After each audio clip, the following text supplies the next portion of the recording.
বন্ধুরা, আলুর দম আপনারা অনেকভাবেই খেয়েছেন।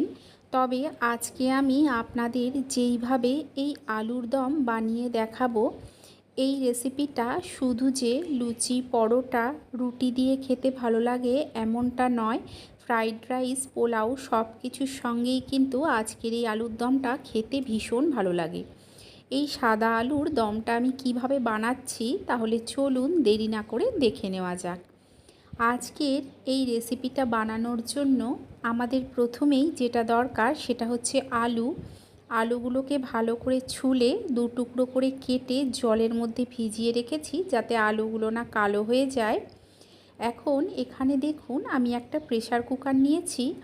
এই প্রেসার কুকারের মধ্যে সমস্ত আলুগুলোকে দিয়ে নেব। সমস্ত আলুগুলোকে প্রেসার কুকারের মধ্যে দিয়ে সেদ্ধ করে নেব। এর মধ্যে আমি কিছু মশলা দেব, তাতেই কিন্তু এর স্বাদটা অনেকটাই বেড়ে যাবে। দেখুন দিয়ে দিলাম জলটা দিয়ে ভালো করে মিশিয়ে নিয়ে এর মধ্যে দিয়ে দিচ্ছি, দেখুন এখানে আমি দারচিনি আর দিয়ে দিচ্ছি গোলমরিচ, সঙ্গে কয়েকটা শামরিচ। এখানে দেখুন স্টার অ্যানিসের অর্ধেকটা নিয়েছি, জয়িত্রীর ফুল অল্প, একটা বড় এলাচ আর নিয়েছি দুটো ছোট এলাচ। সমস্ত কিছুকে এর মধ্যে দিয়ে নেব। দিয়ে দেব স্বাদ অনুযায়ী লবণ। এখানে দেখুন দিয়ে দিচ্ছি একটা তেজপাতা। এখন লবণটাকে দিয়ে নেব, দিয়ে আলুগুলোকে সেদ্ধ করে নেব। এতে কি হবে, সমস্ত মশলার ফ্লেভারটা আলুর মধ্যে সুন্দরভাবে ঢুকে যাবে। আলুগুলোকে সেদ্ধ করে এখানে দেখুন আমি একটা ছিদ্রযুক্ত পাত্রে রেখেছি। এর থেকে যে জলটা বার হয়েছে সেটা কিন্তু আমি রান্নার কাজে ব্যবহার করব, এটা আমি ফেলে দেব না। এটা থাক, ততক্ষণ একটা মশলা বানিয়ে নিই। এখানে দেখুন আমি নিয়েছি 1 ইঞ্চির থেকে একটু বেশি আদা, 1 চামচ পোস্ত, 4টে কাঁচা লঙ্কা, কিশমিশ আর এখানে দেখুন নিয়েছি কাজু। সমস্ত কিছুকে একটা মিক্সির জারের মধ্যে দেখুন আমি দিয়ে দিচ্ছি। সমস্ত এই মশলাগুলোকে মিক্সির জারের মধ্যে দিয়ে নিতে হবে। সমস্ত মশলাগুলোকে দিয়ে দেব অল্প একটু জলটা দিয়ে এর একটা একদম মিহি পেস্ট তৈরি করে নিতে হবে। অন্যদিকে আমি একটা কড়াই বসিয়ে দিয়েছি, এতে দিয়ে দিচ্ছি সাদা তেল। যেহেতু সাদা আলুর দম, তাই সাদা তেলটাই ব্যবহার করার চেষ্টা করবেন। তবে যদি সাদা তেল না থাকে সেক্ষেত্রে সর্ষের তেলও ব্যবহার করতে পারেন।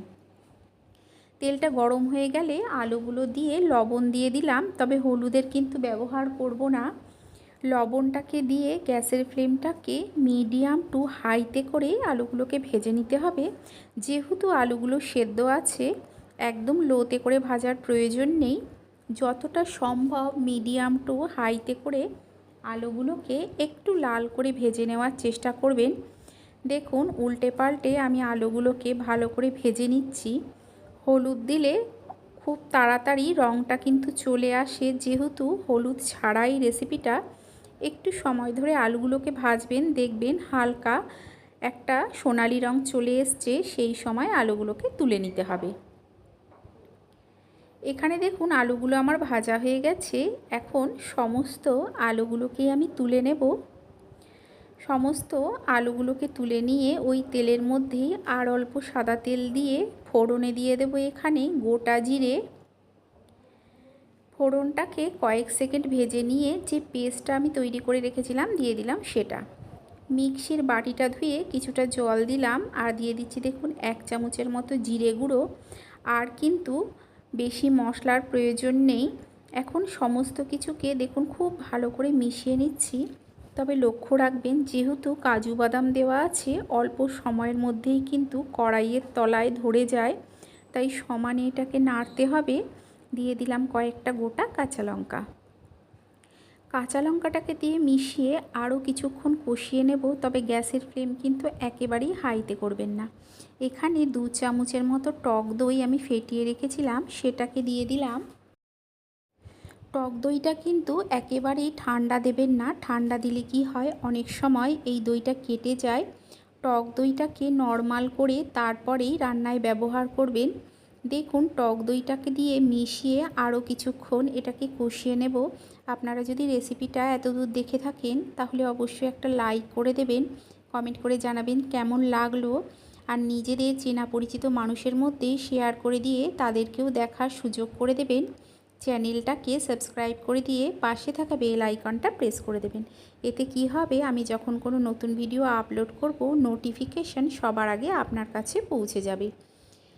কিছুক্ষণ আগে এর মধ্যে 1 চামচের মতো লবণ দিয়ে নিয়েছিলাম, আর এখানে মিষ্টির জন্য দিয়ে নিলাম একটা বাতাসা। আপনারা চাইলে এই বাতাসার জায়গায় চিনিও দিতে পারেন। দিয়ে ভালো করে মিশিয়ে আরও কিছুক্ষণ দেখুন কষিয়ে নিয়েছি। তেলটা সম্পূর্ণ আলাদা হয়ে চলে এসছে আর মশলার কাঁচা গন্ধটাও চলে গেছে।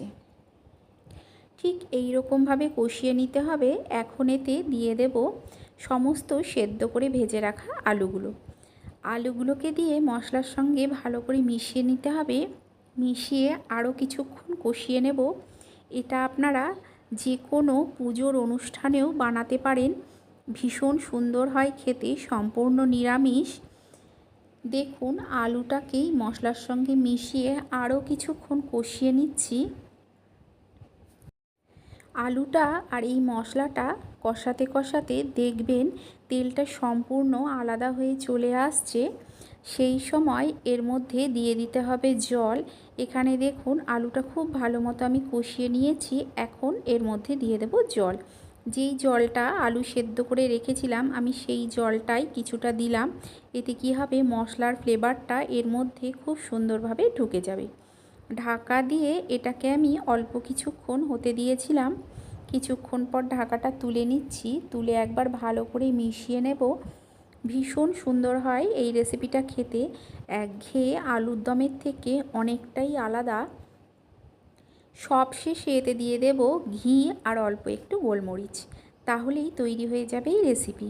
আপনারা অবশ্যই একবার এইভাবে বানিয়ে খেয়ে দেখবেন, আশা করছি আপনাদেরও ভালো লাগবে। তাহলে চলুন, আপনাদের সঙ্গে দেখা হচ্ছে আরও একটা নতুন ভিডিও নিয়ে।